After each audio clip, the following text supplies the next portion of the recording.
अस्सलामुअलैकुम, कैसे हैं आप सब। मैं उम्मीद करती हूँ आप सब ठीक होंगे। हाजिर हूँ एक नई वीडियो के साथ। वीडियो स्टार्ट करने से पहले मेरी तमाम नए देखने वालों से रिक्वेस्ट है कि मेरे चैनल को सब्सक्राइब कीजिए, साथ ही बेल आइकन को क्लिक करें ताकि हर आने वाली नई वीडियो अब तक सबसे पहले पहुँच सके। आज की रेसिपी है हलवा पूरी की। सबसे पहले पूरियों का आटा गूंदना है, जिसके लिए एक बर्तन लें और इसमें 4 कप मैदा शामिल करें और उसमें 1 टीस्पून नमक शामिल कर दें और 3 टेबलस्पून कुकिंग ऑयल शामिल करें और अच्छी तरह से हाथों की मदद से मिक्स कर लें। फिर आटे को नीम गर्म पानी की मदद से गूंद लें। आटे को अच्छी तरह से गूंदें ताकि सॉफ्ट डो की शक्ल अख्तियार कर ले। जब आटा गूंद जाए तो 1 टीस्पून कुकिंग ऑयल ऊपर लगाकर ढककर आधा घंटा रख दें।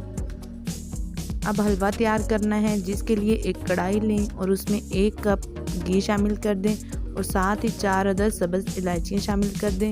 जब घी गर्म हो जाए तो उसमें 3 कप सूजी शामिल कर दें और सूजी को अच्छी तरह से भूनें ताकि इक्वली कलर आ जाए। जब सूजी भून जाए तो उसमें 6 कप पानी शामिल कर दें और साथ ही येलो फूड कलर 1 पिंच शामिल कर दें। फूड कलर ऑप्शनल है, आपको पसंद है तो डाल दें, नहीं तो आप स्किप भी कर सकते हैं।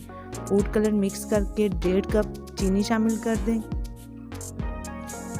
चीनी आप अपने जायके के हिसाब से भी शामिल कर सकते हैं। अब हलवे को अच्छी तरह से पकाएं। फिर इसमें मिक्स ड्राई फ्रूट 1/2 कप शामिल कर दें और हलवे को पकने दें। जब मुसलसल चम्मच चलाते रहें। जब हलवा तैयार हो जाए तो चूल्हा बंद कर दें।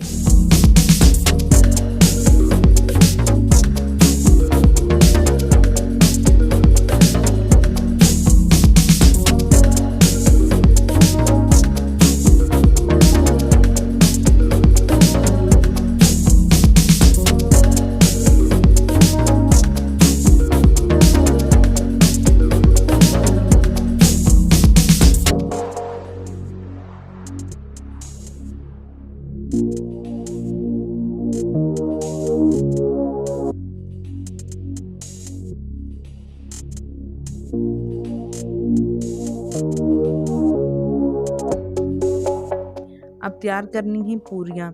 गूंदे हुए आटे के पेड़े बनाते जाएं।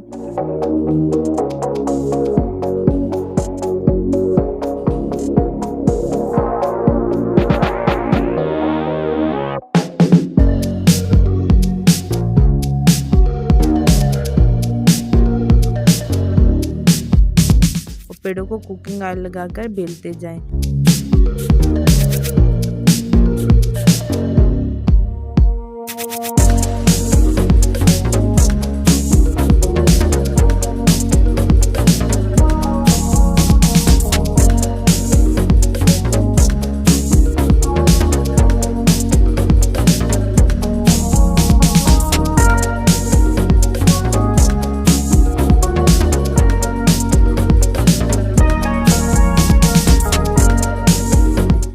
तेज़ गरम ऑयल में फ्राई करते जाएं। मज़ेदार हलवा पूरी तैयार है। मैं उम्मीद करती हूँ रेसिपी पसंद आई होगी। रेसिपी पसंद आई हो तो ट्राई ज़रूर कीजिएगा। वीडियो को लाइक एंड शेयर करना ना भूलिएगा। हाजिर होंगी एक नई वीडियो के साथ, तब तक के लिए अल्लाह हाफिज़।